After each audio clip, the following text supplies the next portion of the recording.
അല്ലാഹുവിലും അന്ത്യദിനത്തിലും വിശ്വസിക്കുന്ന ഒരു മുഅ്മിനായ മനുഷ്യൻ, വിശ്വാസിയായ മനുഷ്യൻ, അള്ളാഹുവിൽ വിശ്വാസമുണ്ടോ, പരലോകത്തിൽ അവന് വിശ്വാസമുണ്ടോ എങ്കിൽ അവൻ ചെയ്യേണ്ടത് ഫലിയഖുൽ ഖൈറൻ, അവൻ നല്ലത് പറയാൻ ശ്രദ്ധിക്കുക. നാവ് നമ്മൾ ഉപയോഗിക്കണം, അത് നന്മകൾക്ക് വേണ്ടി ഉപയോഗിക്കാൻ വേണ്ടി നമ്മൾ ശ്രദ്ധിക്കുക.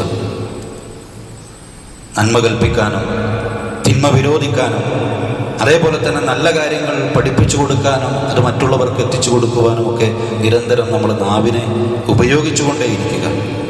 മാത്രമല്ല, ബനൂ ഇസ്രായേൽ സന്തതികളോട് അല്ലാഹു സുബ്ഹാനഹു വ തആല കരാറ് വാങ്ങിയത് ആണ് വഖൂലൂ ലിന്നാസി ഹുസ്ന, ജനങ്ങളോട് നല്ലത് പറയുക, നല്ല വർത്തമാനം പറയുക.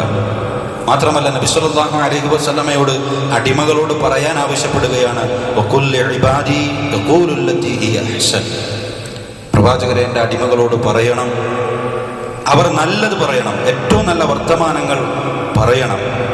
കാരണം ഇന്ന ശൈത്താന യൻസഉ ബൈനഹും, തീർച്ചയായും പിശാച് അവർക്കിടയിൽ കുഴപ്പങ്ങൾ ഉണ്ടാക്കും. നമ്മൾ പറയുന്ന വർത്തമാനങ്ങളിലാണ് പലപ്പോഴും നമ്മൾക്കിടയിൽ അങ്ങോട്ടും ഇങ്ങോട്ടുമൊക്കെ സ്വരചേർച്ചയില്ലായ്മയും പ്രശ്നങ്ങളും കുഴപ്പങ്ങളും ഒക്കെ ഉണ്ടാകുന്നത്. നാവ് ശ്രദ്ധിച്ചാൽ മതി, എല്ലാ പ്രശ്നങ്ങളും അവസാനിക്കാൻ നാവിനെ നമ്മൾ ശ്രദ്ധിച്ചാൽ തന്നെ മതിയാകും.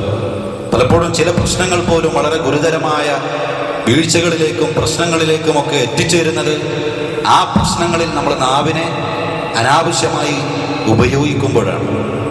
അതുകൊണ്ട് നല്ല വർത്തമാനങ്ങൾ ഏത് സാഹചര്യത്തിലും സന്ദർഭത്തിലും മോശപ്പെട്ടത് പറയാതെ, അസഭ്യം പറയാതെ, അട്ടഹസിക്കാതെ നല്ലത് മാത്രം പറയാൻ നമുക്ക് സാധിക്കേണ്ടതുണ്ട്.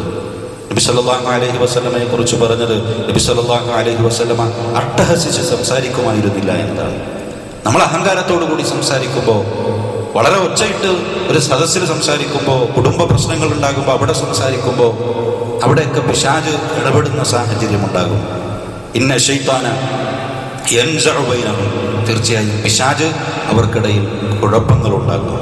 അതുകൊണ്ട് തന്നെ നല്ലത് പറയാൻ നമ്മൾ ശ്രദ്ധിക്കേണ്ടതുണ്ട്. മാത്രമല്ല, വിശ്വാസികളെ വിളിച്ചുകൊണ്ട് അല്ലാഹു പറയുന്നു, യാ അയ്യുഹല്ലദീന ആമനു തഖുല്ലാഹ്, അല്ലയോ സത്യവിശ്വാസികളെ, നിങ്ങൾ അല്ലാഹുവിനെ സൂക്ഷിക്കുക. എല്ലാ ഖുതുബകളിലും നമ്മൾ മുടങ്ങാതെ കേൾക്കുന്ന ആയത്താണ് യാ അയ്യുഹല്ലദീന ആമനു തഖുല്ലാഹ്, വിശ്വാസികളെ നിങ്ങൾ അല്ലാഹുവിനെ സൂക്ഷിക്കുക. വഖൂലൂ ഖൗലൻ സദീദ, നിങ്ങൾ ശരിയായ വർത്തമാനം പറയുക, നല്ല വർത്തമാനം പറയുക. മോശപ്പെട്ട അക്രമപരമായ തോന്നിവാസപരമായ തെറ്റായ വർത്തമാനങ്ങൾ പറയാതെ നിങ്ങൾ ശരിയായ നേരെ ചൊവ്വയുള്ള വർത്തമാനങ്ങൾ പറയുക എന്നത് അല്ലാഹു വിശ്വാസികളെ വിളിച്ചുകൊണ്ട്